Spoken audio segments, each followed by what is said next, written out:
Daniel Kahneman won the Nobel Prize in economics by discovering why intelligent people make catastrophically stupid financial decisions. And what he found will make you angry, because you're probably making the biggest mistake right now.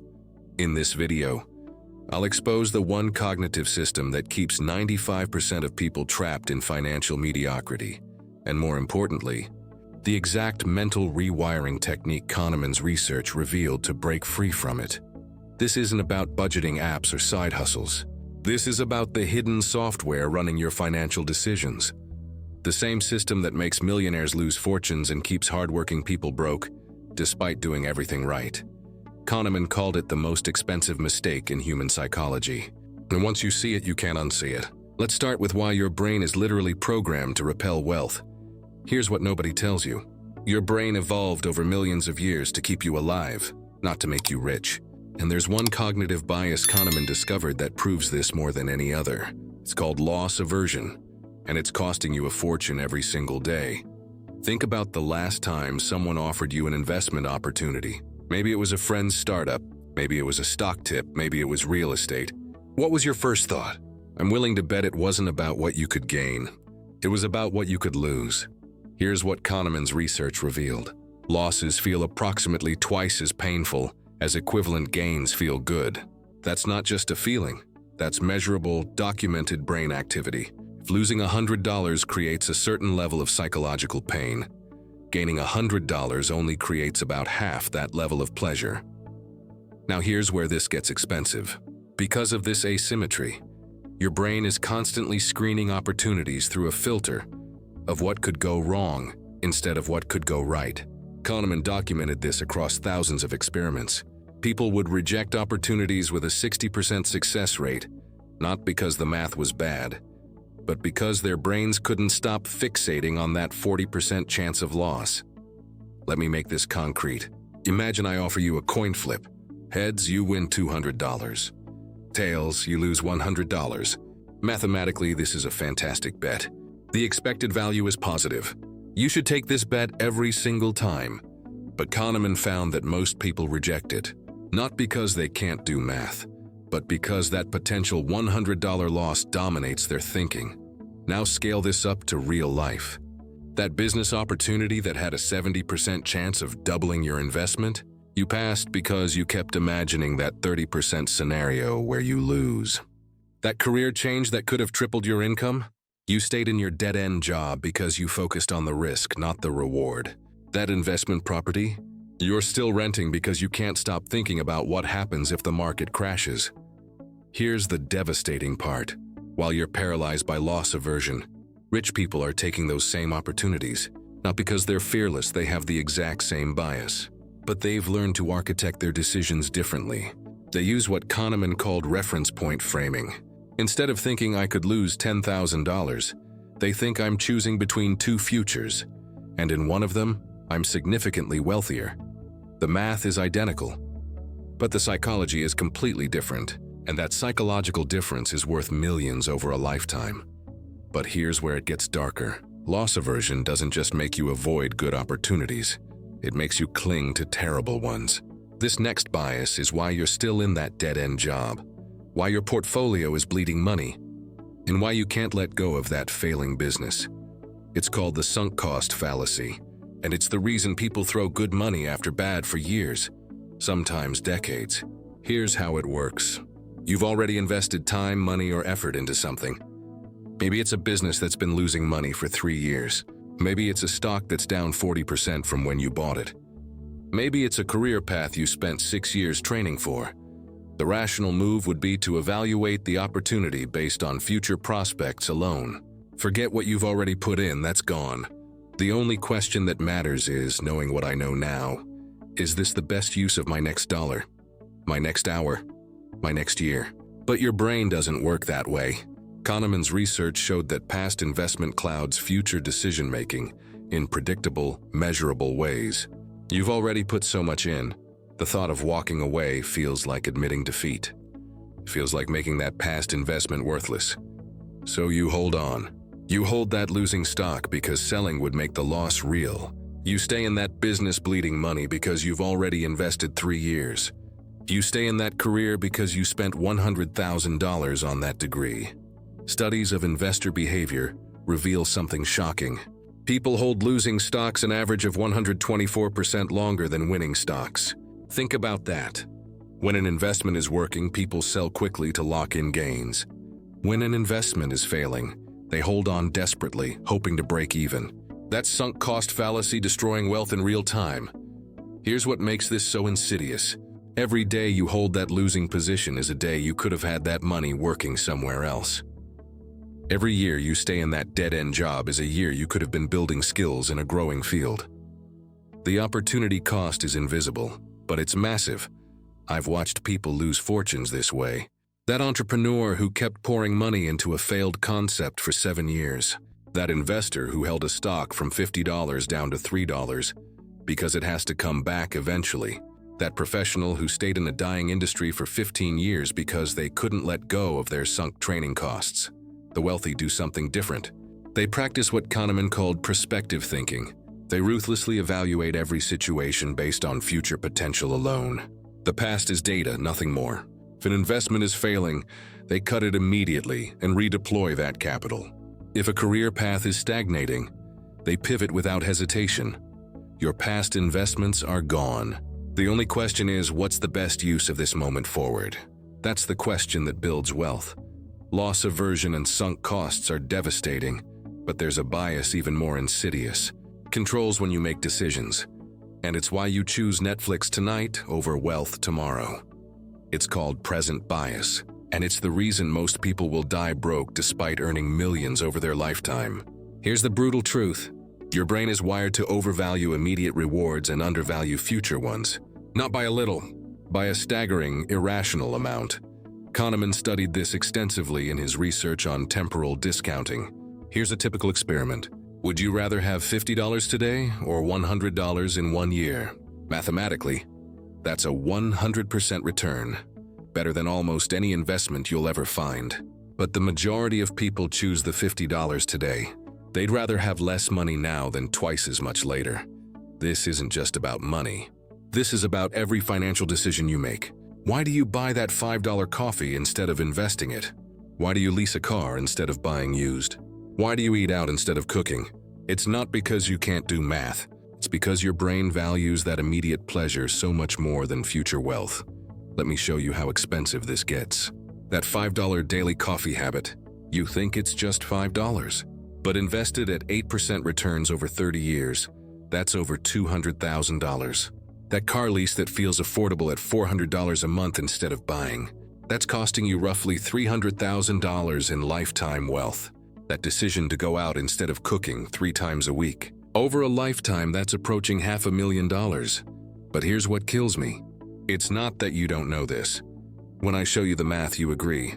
The problem is, in the moment of decision, your brain doesn't think about 30 years from now.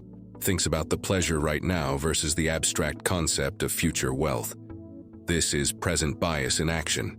The immediate reward activates your brain's pleasure centers powerfully and instantly. The future reward is conceptual, distant, uncertain. Your brain treats future you like a stranger. Why sacrifice for a stranger? Studies show this bias is so strong that people will choose $100 now, over $200 in a year. But they'll choose $200 in 13 months over $100 in 12 months. Same time difference, same dollar amounts. But when both options are in the future, we can be rational. When one option is now, biology takes over. Here's where it gets interesting. Poor people don't have stronger present bias than rich people. Research shows the bias is universal. The difference is, rich people have architected their lives to make future rewards automatic and immediate sacrifices invisible. They set up automatic investing, so the money disappears before they see it. No willpower required. They engineer their environment so the long-term choice is the default choice. They don't fight present bias with discipline. They fight it with architecture. Present bias is a wealth killer. But here's the twist. Rich people have the same bias. The difference, they've hacked a mental loophole it's called mental accounting.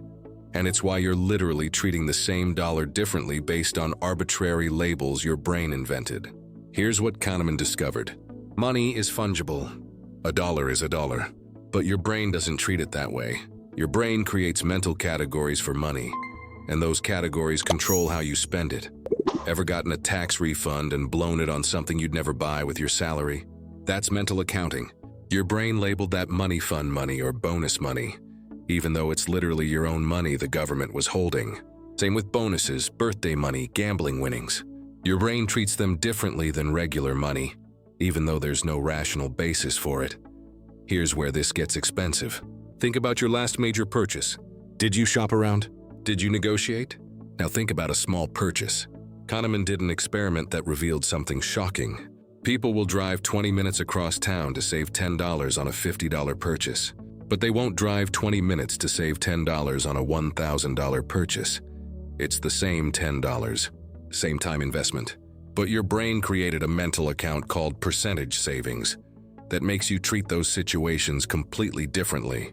You're not maximizing value. You're following arbitrary mental rules.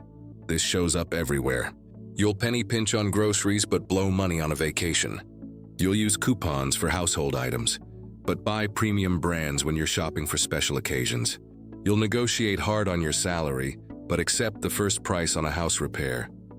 Mental accounting is making you irrational in predictable ways. Here's the version that costs you the most. Invested money versus spent money. When money is in your checking account, your brain labels it available to spend. When money is in an investment account, your brain labels it locked away. So you spend checking account money freely, but feel psychologically blocked from touching investment money, even when it makes sense. Rich people exploit this. They pay themselves first, moving money to investment accounts immediately. That money is now in a mental category called invested, and their brain treats it as unavailable for spending. They've used mental accounting as a tool instead of being victimized by it. But the most expensive version of mental accounting is this. Your brain treats money you've earned versus money you found completely differently. Inheritance, windfalls, bonuses. People blow this money at shocking rates because it doesn't feel like real money. It's not from the salary account, so spending it doesn't hurt. The wealthy understand that money is money. They don't have mental accounts. They have one simple question for every dollar. What's the highest value use of this resource? That's it. No categories, no mental games. Just rational allocation. Mental accounting is bleeding you dry, but the next bias is invisible. It makes you think you're being smart when you're actually being manipulated. And it happens every single time you negotiate. It's called anchoring.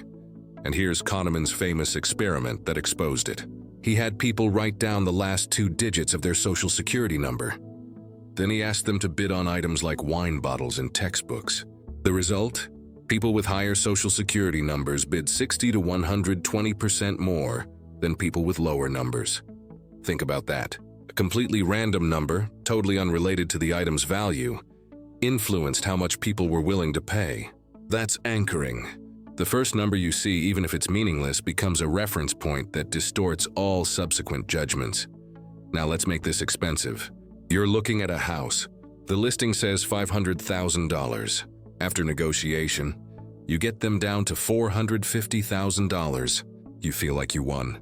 You got $50,000 off. But here's what you don't know. The house is worth $400,000.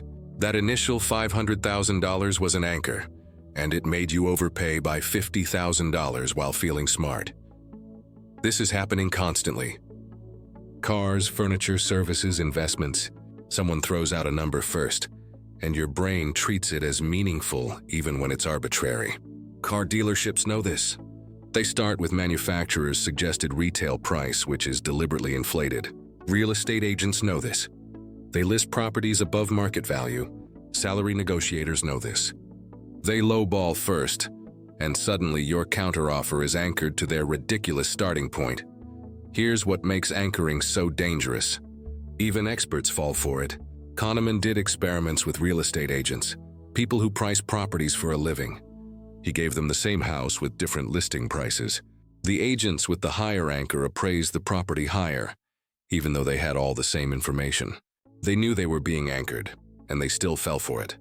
Studies show this affects every financial decision. When a stock is down from $100 to $80, people buy it thinking it's a deal. But if that same stock had just had an initial public offering at $80, they wouldn't touch it. Same price, same company. Different anchor, different decision. You see sale tags? That's anchoring. Was $199, now $149.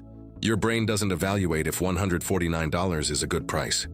It evaluates if $149 is good compared to $199.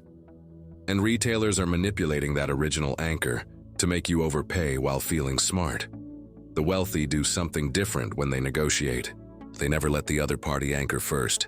They throw out the first number based on their research, not on emotional reactions to someone else's anchor, or they completely ignore anchors and research fair value independently before seeing any prices.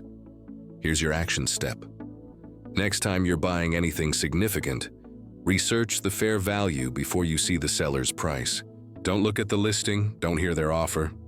Form your own value judgment first, because once you see that anchor, your brain is compromised. Anchoring makes you overpay, but there's a bias that's even more dangerous because it makes you feel smart while you're losing everything. And 93% of people have it right now. It's called overconfidence bias. And Kahneman's research revealed something disturbing. People systematically overestimate their knowledge, their abilities, and their chances of success. Not by a little, by staggering measurable amounts. Here's the famous example. Researchers asked drivers to rate their driving ability. 93% said they were above average. That's mathematically impossible. Half must be below average by definition. But almost everyone thinks they're in the top half. That's not just ego. That's a cognitive bias distorting self-perception. Now let's make this expensive. You think you can time the market? You think you found a system, a pattern, an edge? That's why day traders lose 97% of their capital within 2 years. Not because they're stupid, because they're overconfident. Kahneman studied investor behavior extensively, and here's what he found. The most confident investors, the ones who trade most frequently because they think they have superior judgment, they have the worst returns, consistently, predictably, measurably worse. Their confidence costs them fortunes. Here's why. Overconfidence makes you act on incomplete information while thinking you have all the facts. It makes you ignore expert advice because you think you know better. It makes you double down on failing strategies because you're sure you're right. I've watched this destroy people. That entrepreneur who ignored market research because he just knew his product would sell. That investor who held a declining stock because he was sure it would rebound. That professional who rejected mentorship because he thought he'd already figured it out. The data is brutal. Studies show that investment newsletters that make the most confident predictions have the worst track records. The financial advisors most certain of their forecasts are the least accurate. Confidence and competence don't just fail to correlate, they often correlate negatively. Here's what makes this so insidious. Overconfidence feels good. It feels like clarity. It feels like you've done the work and arrived at truth. But it's actually just your brain's tendency to mistake familiarity for understanding, to confuse having opinions with having knowledge. Kahneman himself admitted he fell for this. Even after studying biases for decades, even after writing books about it, he'd catch himself being overconfident. He knew the research, and he still couldn't fully escape the bias. The wealthy do something different. They practice what's called intellectual humility. They assume they don't know. They seek disconfirming evidence. They ask, what would I need to believe for this to be wrong? They build in error margins. They diversify because they assume their predictions are flawed. You want to build wealth? Stop being confident. Start being curious. Question your assumptions. Seek out people who disagree. Look for evidence you're wrong. Because the moment you're certain, that's the moment you've become expensive to yourself. Overconfidence destroys fortunes. But this next bias is different. It doesn't make you gamble, it makes you never bet on yourself, even when you should. Let me show you why you're sabotaging opportunities. It's called confirmation bias, and here's how it works. Your brain doesn't seek truth. It seeks confirmation of what you already believe.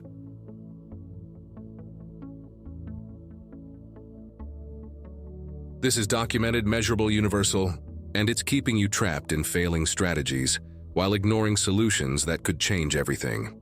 Think about the last major decision you made. Let's say you bought a stock. What did you do next? Did you actively search for information about why it might fail? Or did you suddenly start noticing all the bullish articles, all the positive news, all the reasons you were right? Kahneman's research on this is devastating. People systematically seek information that confirms their existing beliefs and ignore information that contradicts it, not consciously. This happens automatically, beneath awareness. Here's where this gets expensive. You're in a losing investment, but you only read articles that suggest it'll recover. You're in a dead-end career, but you only talk to people who validate your choice. You're using a failing strategy, but you only notice the times it worked. Studies of investor behavior show this clearly. People hold losing stocks 124% longer than winning stocks, and confirmation bias is a major reason why. Once you own a stock, you become psychologically invested in being right. So you seek confirming evidence and dismiss warning signs. This creates echo chambers of failure. You surround yourself with information that validates your mistakes. You interpret ambiguous evidence in favor of your position. You remember the hits and forget the misses. And all the while, you're sinking. Here's the version that costs the most. Confirmation bias doesn't just affect individual decisions. It affects your entire worldview about money. If you believe the system is rigged, you'll only notice evidence of unfairness and ignore evidence of opportunity. If you believe real estate always goes up, you'll ignore bubble warnings until it's too late. I've seen this play out over and over. That person convinced the economy is about to crash who's been sitting in cash for 10 years, missing massive gains. That entrepreneur who believes his business model is perfect, ignoring customer feedback that says otherwise. That professional convinced her industry is dying, missing the transformation happening right in front of her. The wealthy actively fight confirmation bias. They practice what Kahneman called adversarial collaboration. They deliberately seek out people who disagree with them. They pay for advice from people who will challenge their assumptions. They incentivize their team to find flaws in their thinking. Warren Buffett does this famously. Before making an investment, he assigns someone on his team to make the best possible case against it. Not to play devil's advocate half-heartedly, to genuinely try to destroy the investment thesis. Only if it survives that scrutiny does he proceed. Your challenge: take your most confident belief about money. Now spend 30 minutes actively searching for evidence you're wrong. Read the strongest counter-arguments. Engage with people who disagree. If you can't do this, you're not confident. You're just avoiding information that threatens your worldview. We've covered 7 biases destroying your wealth. But here's what Kahneman discovered that changes everything. These biases aren't separate problems, they're symptoms of one system. And once you understand this system, you unlock the fastest path to wealth. It's the most important framework in all of behavioral economics. Kahneman called it System 1 versus System 2 thinking. And this is the key to everything we've talked about. Here's how it works. Your brain operates using 2 completely different systems. System 1 is fast, automatic, emotional, and unconscious. It's the system that's been running your financial life 95% of the time. System 2 is slow, deliberate, logical, and effortful. It's the system that can actually build wealth, but it requires conscious activation. System 1 evolved over millions of years to keep you alive in an environment where threats were immediate and resources were scarce. See a shadow, assume it's a predator. Find food, eat it now because you don't know when the next meal is coming. Avoid losses because in a survival context, losses can kill you. All of those responses made perfect sense 50,000 years ago. But in a modern financial context, they're catastrophic. Loss aversion?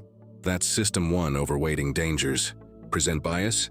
That's System 1 grabbing immediate rewards. Anchoring?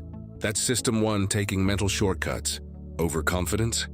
That's System 1 making snap judgments with incomplete information. Every poor financial decision you've ever made is System 1 hijacking System 2 before you even notice. You see an investment opportunity, and System 1 immediately floods your brain with fear and loss scenarios. You see a purchase, and System 1 delivers immediate gratification signals. You hear a number, and System 1 treats it as meaningful before System 2 can evaluate. Here's what makes this so powerful. System 1 is automatic. You can't turn it off. It's always running, always making judgments, always pushing you toward fast, emotional decisions. System 2 is lazy. It requires effort, energy, and conscious activation. And most people go through their entire financial lives letting System 1 drive while System 2 sleeps. Kahneman spent 50 years documenting this. He showed that even experts, even people who know about these biases, fall for them constantly. Because knowledge alone doesn't activate System 2. You need something more. Think about your last impulse purchase. In that moment, did you carefully weigh the costs and benefits? Did you consider opportunity cost? Did you compare prices across vendors? No. System 1 said, "I want this now," and you complied before System 2 could engage. Now think about wealthy people. They make better financial decisions, but it's not because they have stronger System 2. It's because they've learned to create environments that force System 2 activation. They build what Kahneman called choice architecture, that makes slow, deliberate thinking the default. Here's the insight that changes everything. You can't eliminate System 1, it's hardwired. You can't make System 2 run all the time. It's too exhausting. But you can design your environment to catch System 1 when it's leading you astray, and force System 2 to weigh in before it's too late. That's what the next section is about. The specific, practical techniques to architect your financial life so that System 2 catches your mistakes before they cost you everything. Now here's the breakthrough. You cannot eliminate System 1, it's hardwired. But Kahneman's research revealed a counterintuitive technique that the wealthy use to make System 2 automatic. And it's almost stupidly simple. The answer isn't willpower. The answer is architecture. You can't fight System 1 directly because it's faster and stronger than conscious thought. But you can design your environment so that System 2 gets a chance to intervene before System 1 ruins you. Rich people don't have better discipline. They have better systems. Let me show you exactly what this looks like in practice. First, automate investing before you see the money. Here's why this works. System 1's present bias is triggered when you see money in your checking account. That money feels available, spendable, yours to use now. But if money moves to investments automatically, System 1 never gets activated. The money is gone before your emotional brain can claim it. Set up automatic transfers the day after your paycheck hits. Not at the end of the month when you see what's left. Not when you feel like you can afford it. Immediately. This removes present bias from the equation entirely. Second, create decision speed bumps for purchases over a certain threshold. Rich people use 24-hour rules, 72-hour rules, even 30-day rules for major purchases. Here's what this does. System 1 wants it now, but the rule forces a waiting period. During that waiting period, System 2 has time to activate and evaluate. Choose your threshold based on your income, but make it automatic. Nothing over $500 gets purchased same day. Nothing over $5,000 gets purchased same week. This isn't about restriction. It's about creating space for rational evaluation. Third, use pre-mortems before investments. This is a technique from psychology that counters overconfidence bias brilliantly.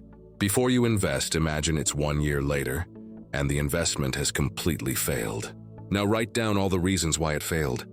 This forces your brain to generate counterarguments, activating System 2's analytical capacity before money is at risk. Fourth, research value before seeing prices. This defeats anchoring.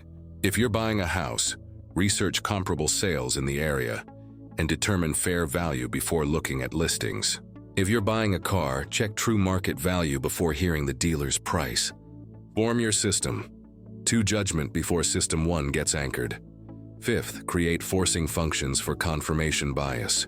Before committing to any major financial decision, require yourself to read the 3 strongest arguments against it. Find them, study them, take them seriously. If you can't find strong counterarguments, you haven't researched enough. Here's what makes all of this powerful. These aren't motivation techniques. They're architecture techniques. You're not trying to be more disciplined. You're designing an environment where good decisions are automatic and bad decisions require extra effort. The wealthy understand this deeply. They don't trust their willpower. They don't rely on being rational in the moment. Your action steps are simple.